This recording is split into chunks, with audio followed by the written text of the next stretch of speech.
and my work takes me on journeys to some of the most remote corners of the world.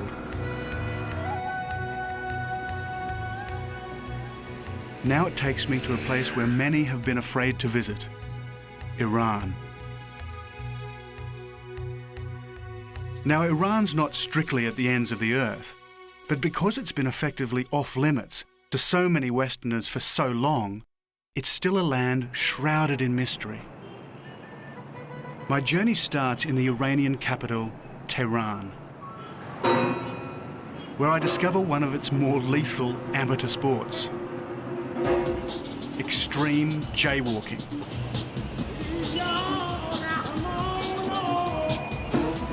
Well, into the Valley of Death.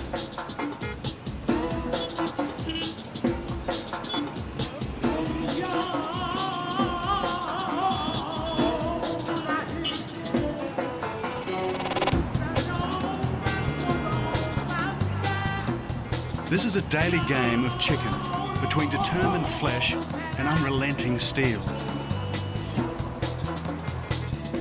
There are police and stoplights, but no one seems to pay much attention to them. So for extreme conditions, it's best to show extreme confidence.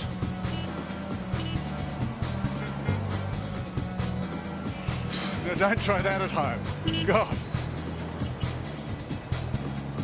Finding myself still alive, I go and see the sights and discover that some Western visitors are still unwelcome.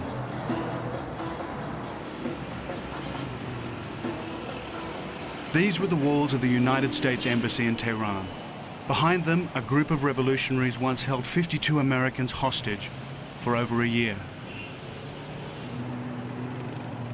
The graffiti still proclaims Iran's hatred for America, a country they call the Great Satan, and everywhere the face of Ayatollah Khomeini, father of the Islamic Revolution. While strict Islamic law can still jail a woman who forgets to cover her head, or whip a man who drinks a beer, that law is now being observed less strictly.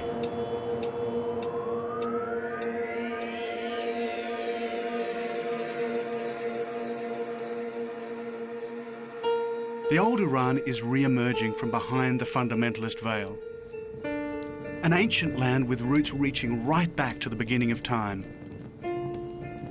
Centuries before Jesus, a man was born here whose genius still shapes our world. His name was Zarathustra. We call him Zoroaster.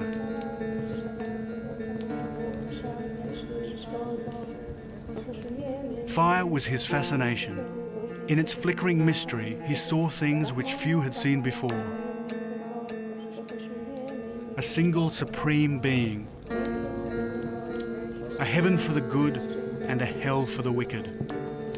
A divine saviour and a last judgment.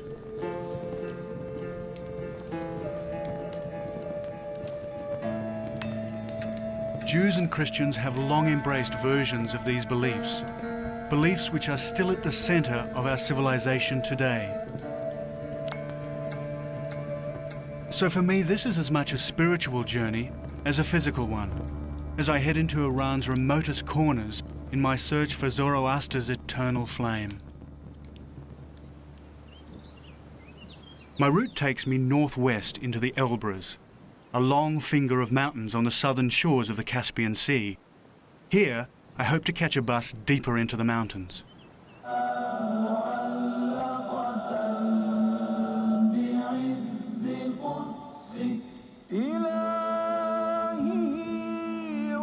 So I always have problems with the pronunciation. You know, it's the high end of all those words, all that, you know. Yeah, that's right, because it doesn't exist in English. It's very difficult for you to pronounce it. With me is Afshin, a young English teacher from Tehran. But so how do I say, what time does the bus go?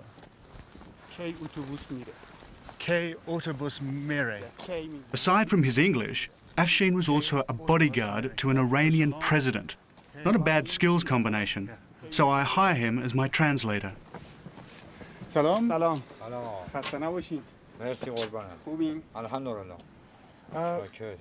K autobus miran Gazahan? ساعت 3. At 3 o'clock. 3 o'clock? Yeah. I mean, that's 3 hours away. Yeah. Okay. Well, let's get a drink. نوشابه داریم؟ بله. دو تا لطف می‌کنیم. بفرما. مرسی. Okay. Oh, good, he's got everything in here. Yeah, right. The old ticket seller is totally blind, but he seems to know where everything is, except the bus. Could you ask him what these in the bag are? Yeah. اونایی که تو پلاستیکی چیه؟ The bus station isn't exactly brimming with people waiting to start a journey. Thank you. Maybe they know something we don't. Oh, no. This is No, the you way you split them gotta do open. it. Yeah. You don't eat the whole See? thing? No. See? بعد بشکن. Try it and do the skin out. Okay? And just eat the metal. Yeah, that's right. My suspicions are confirmed when even the ticket seller himself gives up waiting. آقا خداحافظ. It looks as if we're in for a long, long wait. So 1 hour, that's about, what, 30 or 40 kilometres? Yeah, How long will that take? To up walk? to 3 hours. To walk? Yeah. What are you, an Olympic sprinter?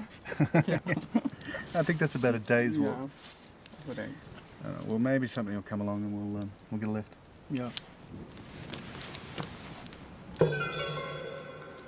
It's a really kind of quiet place in the world, this, isn't it?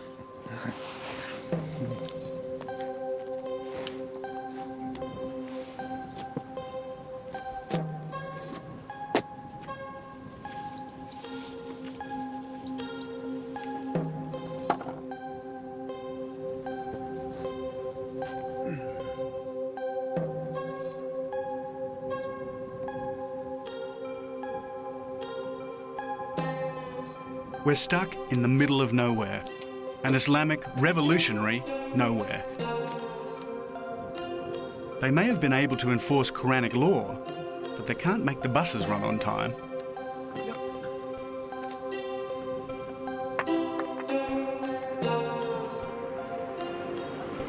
Then, just as we're ready to give up hope, the mountains ring with the sweet sound of our salvation.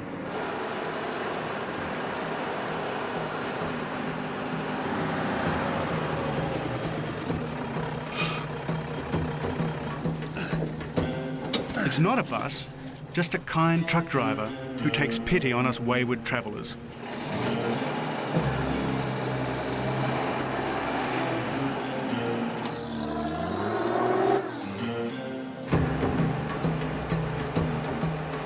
This is grapes down here? The back of his truck is hardly luxurious, but at least we're mobile again.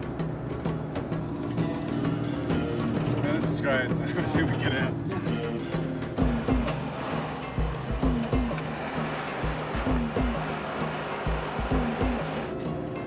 It feels great to be on the move again as we head further northwest, deep into the Elbrus Mountains, one of the great barrier ranges of Central Asia.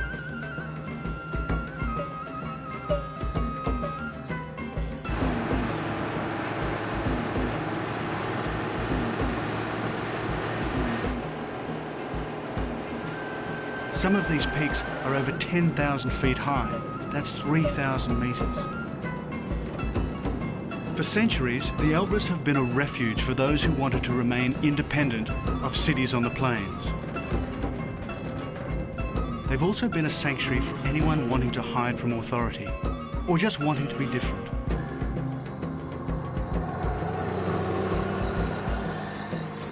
And these mountains have also been a place from which to plot mayhem.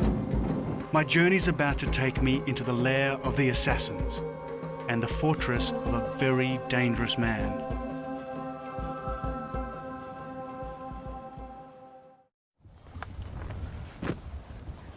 At last, Afshin and I meet up with the friends we've come so far to see.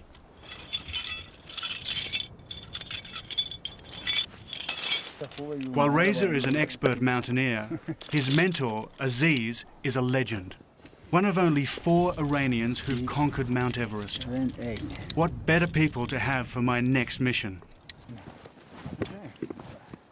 Gear checked and packed, we set off for the place whose name means eagle's teaching, Alamut.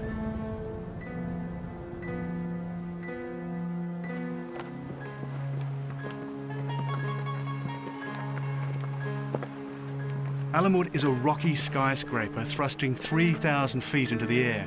That's 1,000 meters.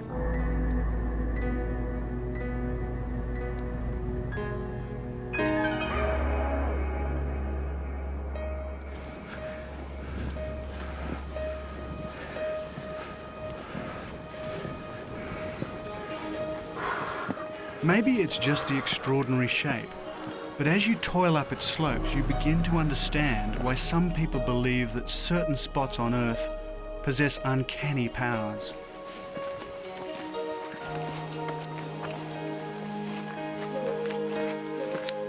A challenge for the toughest of climbers, but for an army, it's mission impossible. If you're looking for a natural fortress, Alamut is it. Well, this is quite a tough climb. But in the Middle Ages, anybody travelling in these mountains would have found it a lot tougher because they would have been wearing full body armour. Because the man who lived on the top of this mountain was the most feared in all the Middle East and even beyond. His name was Hassan al-Sabah, the old man of the mountains, and from Alamut he launched a reign of terror.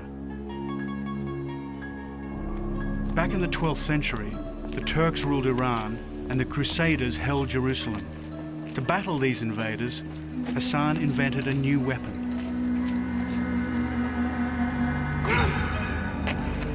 Political murder. His followers killed princes, generals, and grand viziers, even a crusader king. No one was safe from Hassan al-Sabah.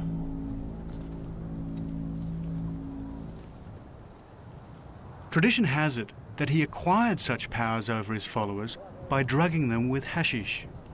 As a result, a new word entered the English language. In Arabic, they were called hashishin. We call them assassins.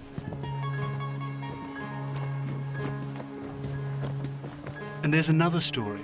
If Hassan al-Sabah wanted to impress a visitor, he had only to say the word, and fanatical assassins would leap from Alamut to their death on the rocks below. I thought I'd see what it was like. In a more controlled sort of way, of course. It's good? Yes, yes, very good. Reza and Aziz are veteran rappellers, or abseilers. Before they'd agree to help me, they wanted to know if I'd done this before. I tell them I have, but what I didn't tell them is that it was a long time ago, in high school, when I was only 18. The difficulty in jumping off a cliff like this is an 800-year-old castle, or probably more, and the whole thing is rubble on top, and at any moment the whole lip of it could actually fall down and fall on top of us as we abseil down. But with a bit of testing, we should be able to work out if it's going to hold or not.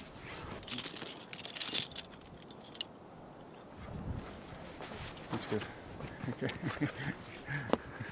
Yes.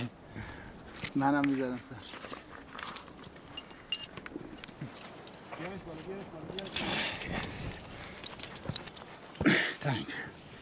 It's like being fitted by an Iranian tailor, I guess. Unfortunately for the assassins, they didn't have all this gear. And thank God I've got Reza instead of Hassan al-Sabah. So he's happy for me to go now? Yeah, yes. You're happy to go? Yeah. Beautiful thing. Okay. It's always... Don't you love Iranians? Let's go. Okay. Let's go. Yes, Goro. Good. Okay.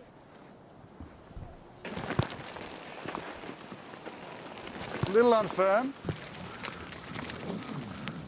I always knew that someday I'd go over the edge.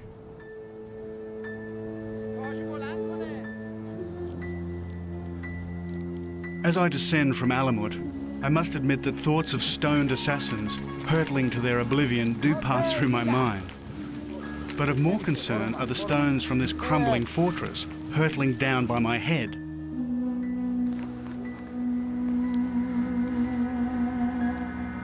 Okay.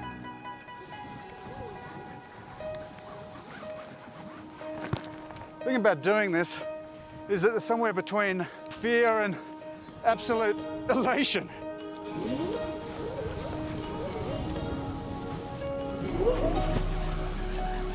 Whoa! Oh, man. And now I reach the bottom, where hundreds of assassins met their doom. I think it makes your blood run hot doing this. I recommend it for medicinal purposes. Thanks, guys. Fantastic. Oh, wow.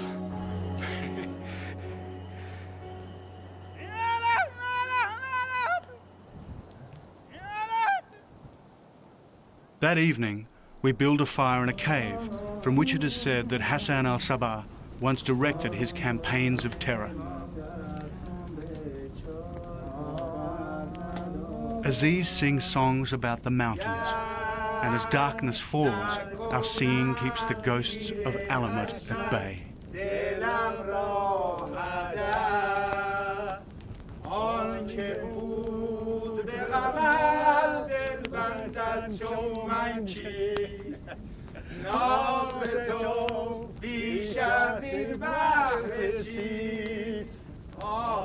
And as I gaze into the fire, I remember why I'm here. Tomorrow I return to the source of a fiery mystery, and the place where Zoroaster first kindled his sacred flames.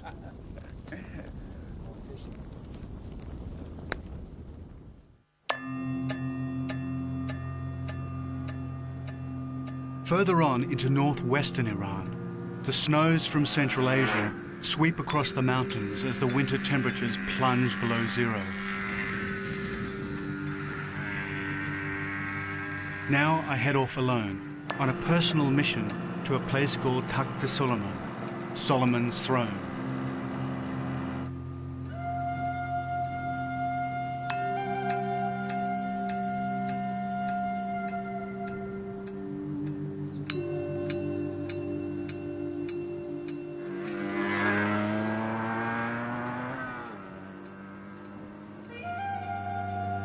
Legend has it that it was here King Solomon struck the ground with his staff.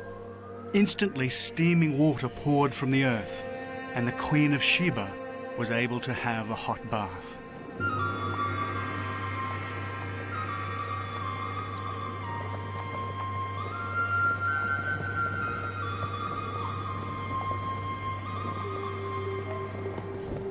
But there's another legend. Also beside this thermal lake, I find the ruins of a Zoroastrian temple. This is one of the places where the great mystic, Zoroaster, is supposed to have been born.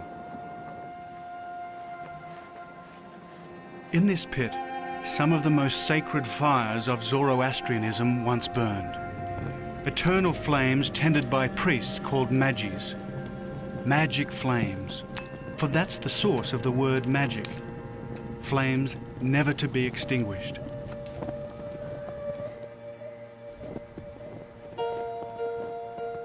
And it's here at the so-called throne of a Jewish king that the myths of four religions merge.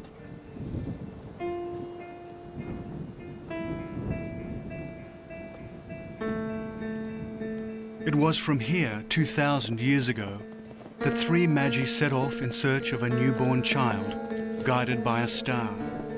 The star took them to Bethlehem. There they found a Christian son of God and a great prophet of Islam, Jesus.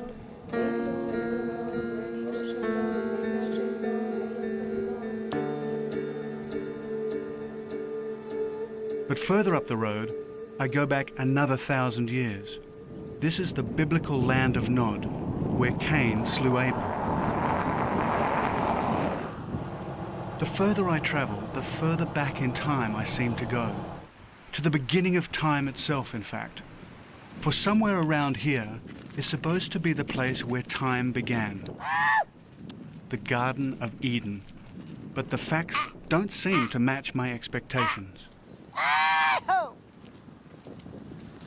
A glimpse of paradise, perhaps? A garden where Adam and Eve once frolicked in a perfect world? Not this barren, windswept wilderness. I feel disappointed, and then I drive round a corner and see this. Oh, wow, look at this village.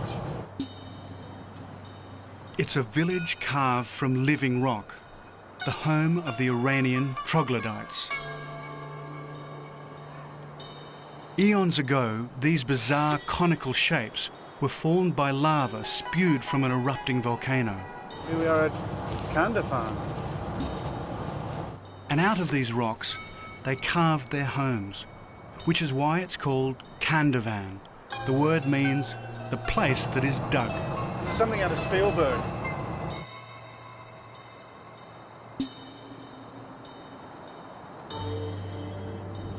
What an unlikely looking paradise.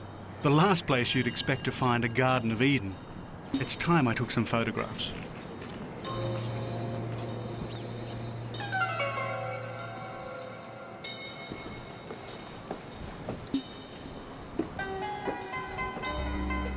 It's pretty quiet in Kandavan. It's said that the river that feeds the Garden of Eden is supposed to flow through here. But I see no river, and I definitely see no garden.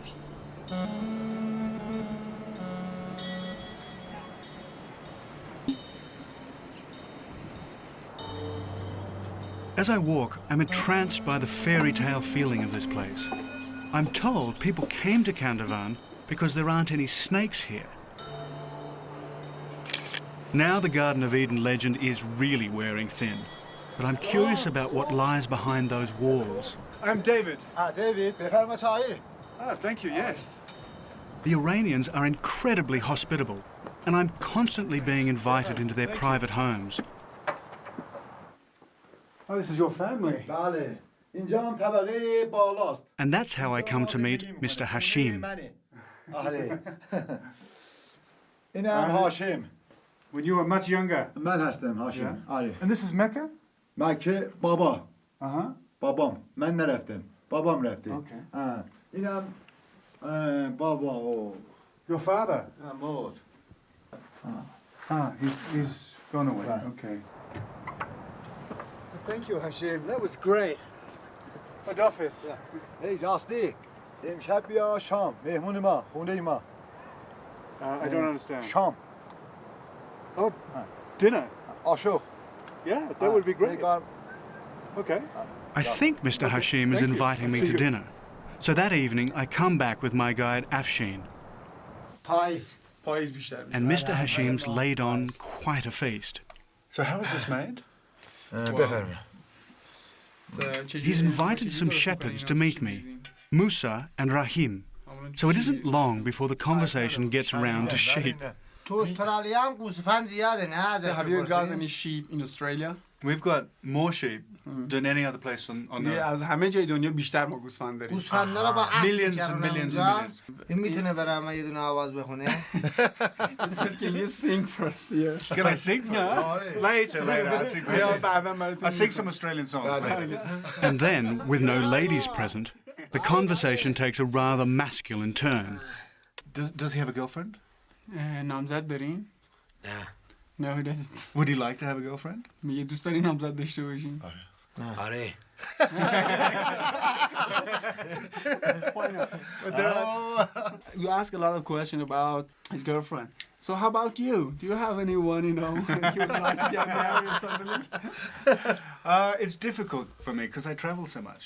So, you know, I travel maybe 9 months of the year. So it's no woman would tolerate that. He doesn't look convinced. And then, the big surprise. Not only are they shepherds, they're musicians. Musa plays a 6-stringed instrument called a saz, while Rahim plays the sauna, a shepherd's flute.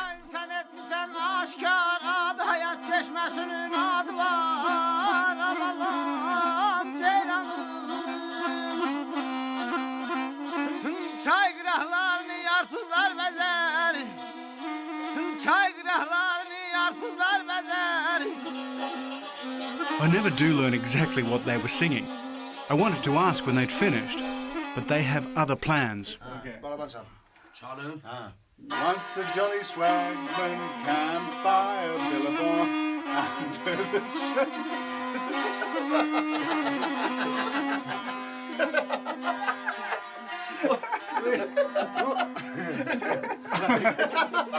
succeeded in totally destroying Iranian music and Australian myth at the same time. Once a jolly swagman camped by a billabong under the shade of a coolabah tree. He sang as he sat and waited till his billy boiled, You'll come a waltzing Matilda with me. Waltzing Matilda, waltzing Matilda, waltzing Matilda, waltzing Matilda. You'll come a waltzing Matilda with me. Waltzing Matilda, waltzing Matilda, waltzing Matilda. Oh, قشنگی خیلی خوبه خیلی خوبه. مرسی مرسی.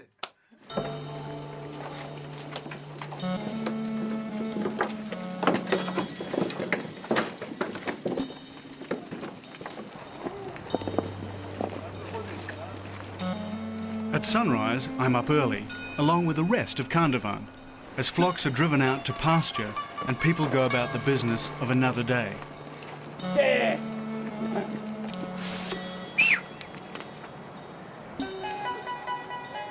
I may not have found the Garden of Eden, but I'm getting closer to the real Iran. But if I want to explore deep into its spiritual soul, I must go further.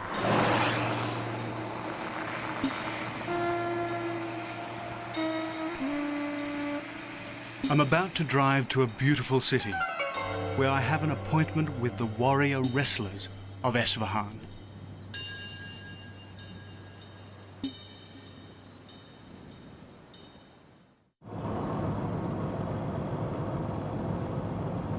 I'm now heading south through a country that has been well trodden by some of history's greatest men. Alexander the Great, Genghis Khan, Marco Polo, all have passed this way. And now, David Adams and Afshin?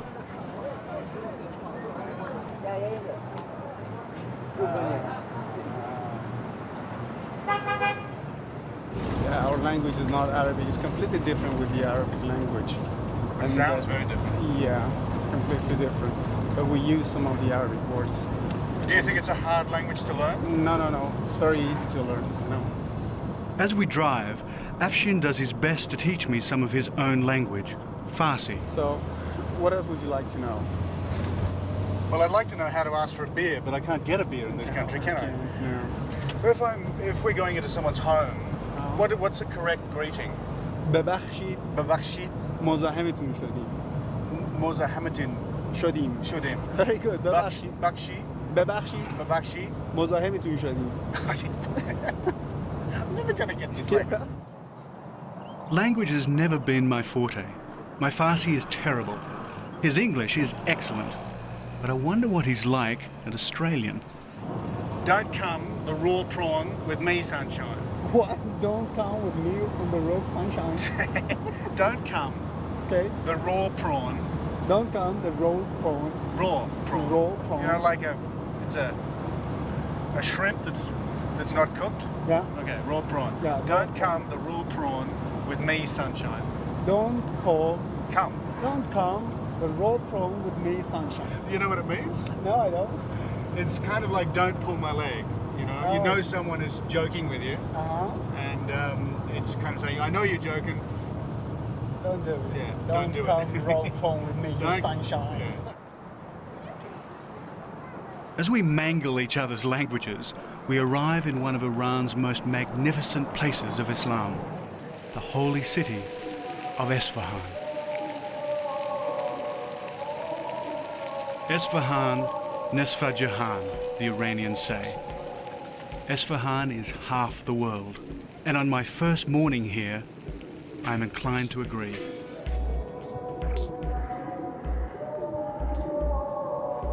No other city in Iran compares with it, perhaps none in the whole Islamic world. It lies in the very heart of the country, and at the heart and soul of Iranian civilization.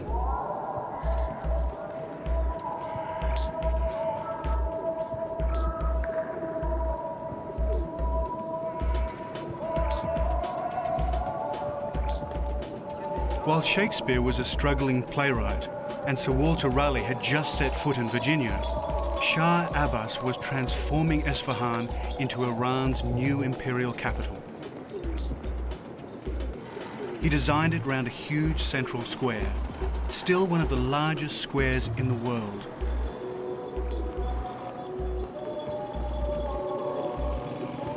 On the surface, little has changed.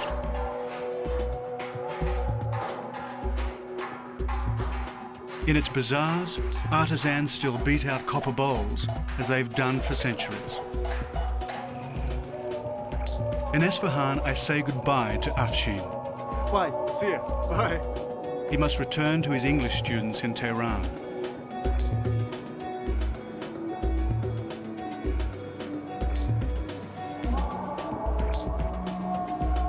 In a way, the timing is good. I want to experience Esfahan's greatest glory on my own.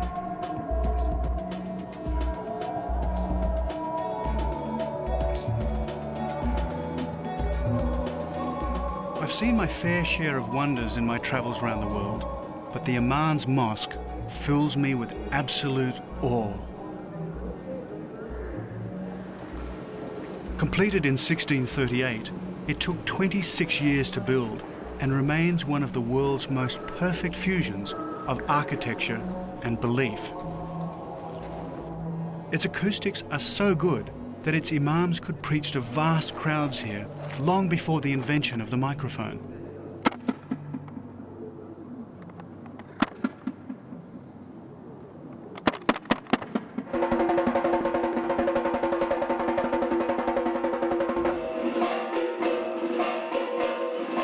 Welcome to the Zukana.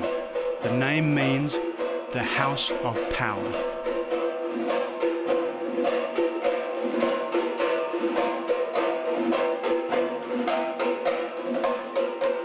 For 1,000 years or so, Iranian men have joined a Zukana to prove their manhood and draw closer to God.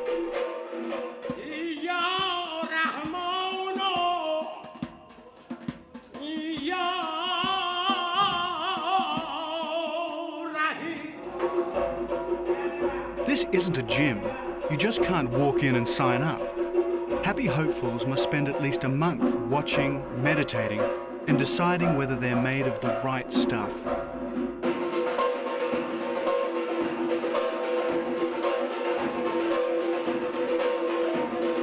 At first, Zukanas seem to be an odd mix of aerobics, circus acts, and trying to make yourself as dizzy as possible. But it's actually a very ancient way of life. Before the days of standing armies, it was the Zukanis that transformed peasants into soldiers.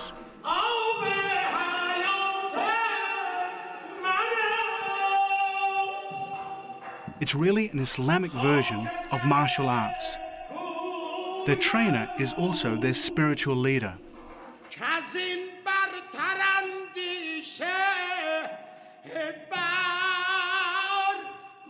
As they do their workouts, he chants verses from the Shahnameh, an epic poem celebrating the deeds of a mythical Iranian Superman.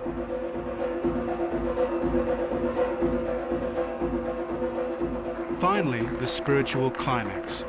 As the trainer beats out his hypnotic rhythm, they take turns at a feat made famous by Sufi mystics, the dance of the whirling dervishes.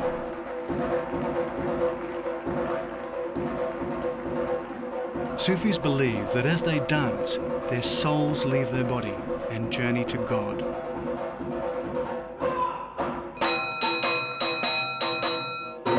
And what is all this building up to?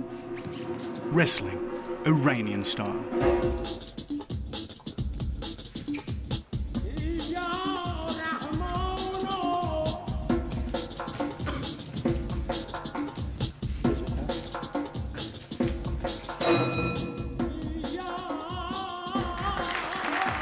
Perhaps I've been watching too much wrestling on television, but after all the warm-up exercises, Iranian wrestling seems to be a bit of an anticlimax.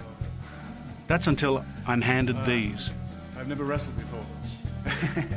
Yeah? Okay. The message is clear. This might be journeys to the ends of my life, I think. This is the point when I'm in serious danger of making a fool of myself. And it will be all the more embarrassing if I can't fit into these Iranian wrestling togs. Okay. Iranian colours. My new friend, his name is Motion, helps me, but it's a tight fit. just a little bit too much ice cream last night. Good? Good? Very good. Okay?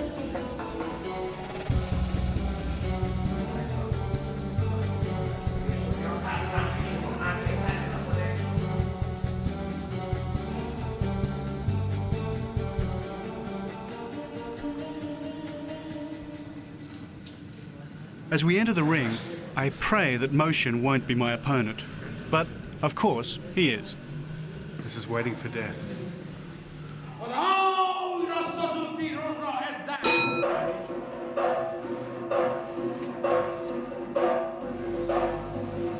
So I'm squaring off with a man who's been wrestling since he was 5 years old, while I've been a wrestling spectator for about 15 minutes.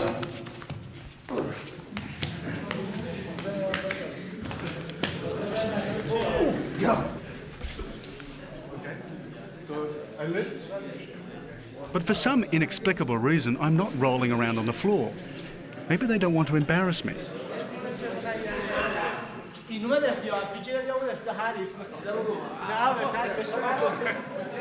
not very confusing. I have no idea what I'm doing. There's a problem. I've obviously committed some dreadful breach of etiquette.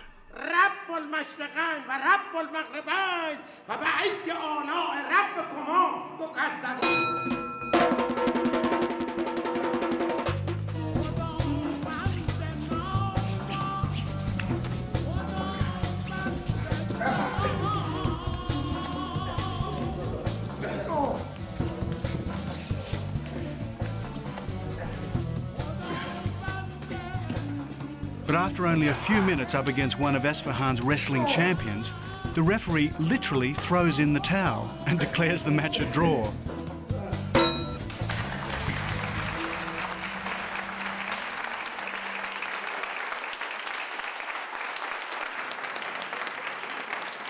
And I never did find out what I'd done wrong. The next day, Motion invites me to another Esfahan tradition. To get to it, we have to go by this bridge. But we don't just go over the bridge, we have to actually go inside it. And there we find a tea house. Here, retired wrestling champions pass the day away, with tales of triumphs past.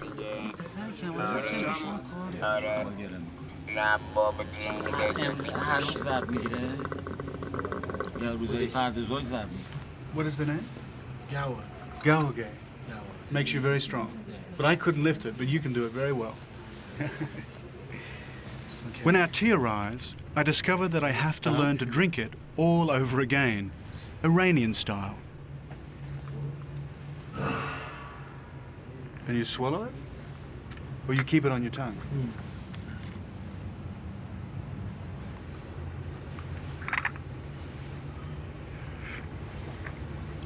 No, I can't do that.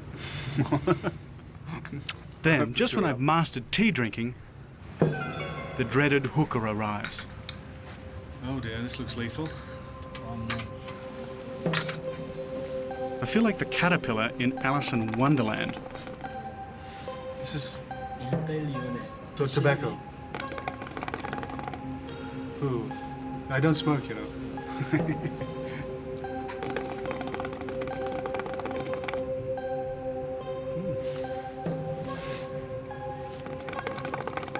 There's an old Iranian saying, if you want to find God, look in a hookah. But I suspect there's no truth in it. This one's making me feel decidedly ill. Oh, I'm starting to feel green.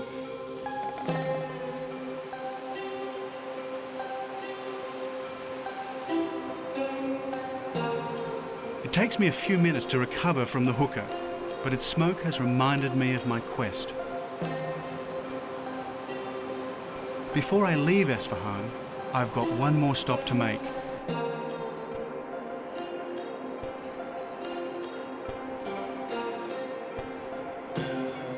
It's a tough climb, but the view is worth it. And once more, I feel the presence of Zoroaster.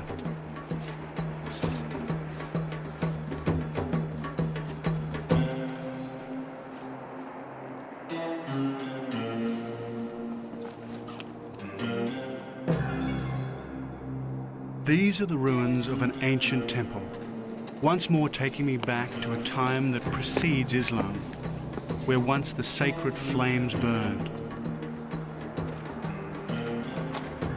Tomorrow I set out for the source of that fire, a fire that hasn't been extinguished for thousands of years.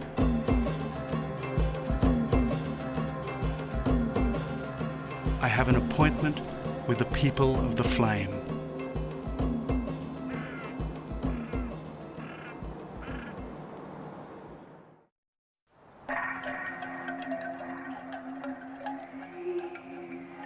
Further southeast of Esfahan, in the heart of Iran, are the ruins of Persepolis, ancient capital of the mighty Persian Empire. Persepolis is actually its Greek name. In ancient Farsi, it was called Parsa. And 2,400 years ago, Parsa had running water, an effective drainage system, and not to mention one of the world's greatest libraries. From here, you could send a letter to the ends of the earth. That was until Alexander the Great destroyed Parsa in the 3rd century BC. You know, I've always wanted to come to Persepolis. As a kid, I used to read about Alexander and what the Greeks did when they came here. But walking through these columns, you can just get an impression of what this place must have been like. I mean, these are 60, 70 feet, and the roof was on top of that. It's just mind-blowing, really.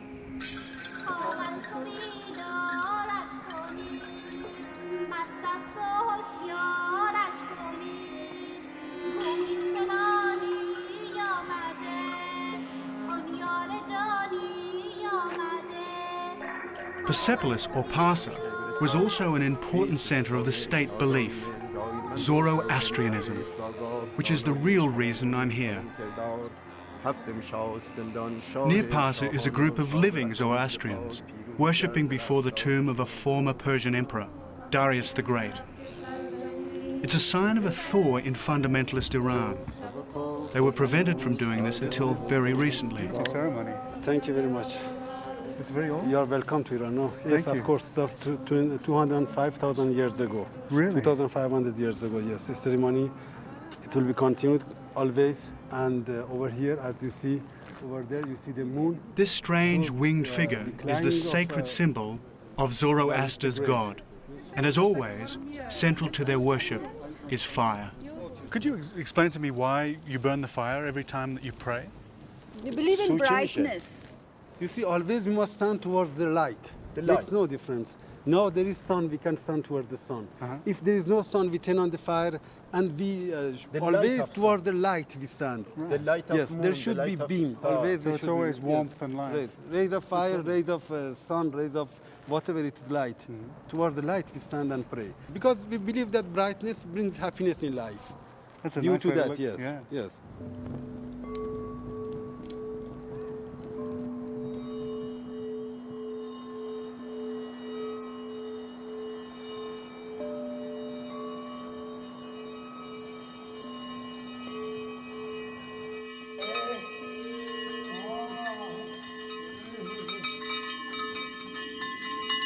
So at last I've found the people of the flame. But if I want to see the ancient flame itself, I must go further east. There I will find the original fire lit all those years ago by Zoroaster.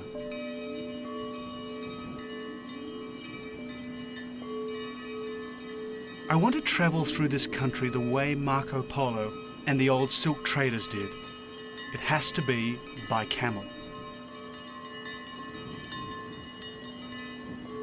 My route takes me into the desert along the old Silk Route between China and the West, where great camel caravans once carried men's fortunes on their backs.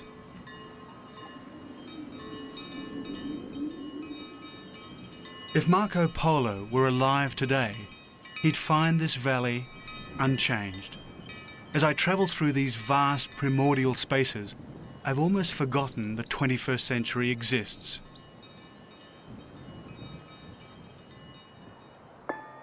And then I arrive at my destination.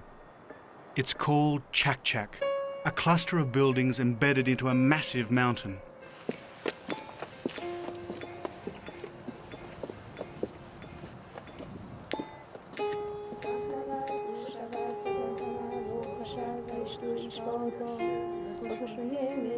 This is the end of my journey. This is where I'll find the sacred flame.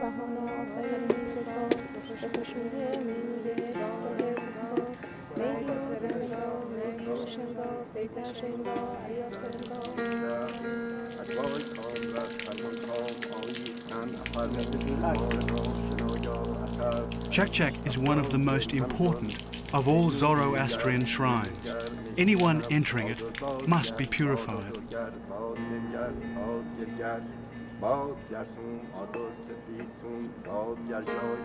So suitably washed, I leave my shoes at the door and enter the sanctuary.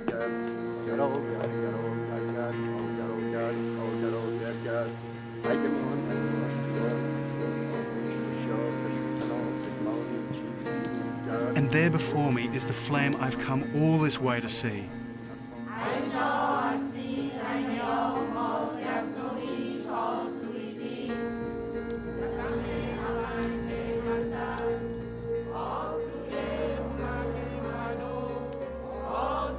All around me are the worshippers.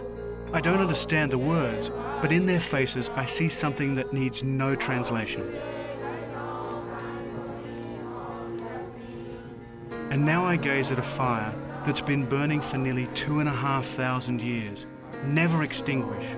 Fire kindled from fire, flame begetting flame in an ancient line of descent from that first fire of Zoroaster.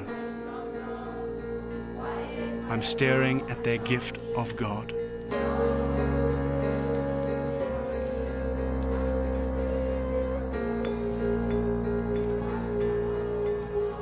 And as I watch, I'm reminded of the man who first conceived those values we still hold sacred today. Long before the dawn of Judaism, Christianity, and Islam, it was Zoroaster who first saw a single supreme being, a struggle between good and evil, a savior, a last judgment, a beginning and an end.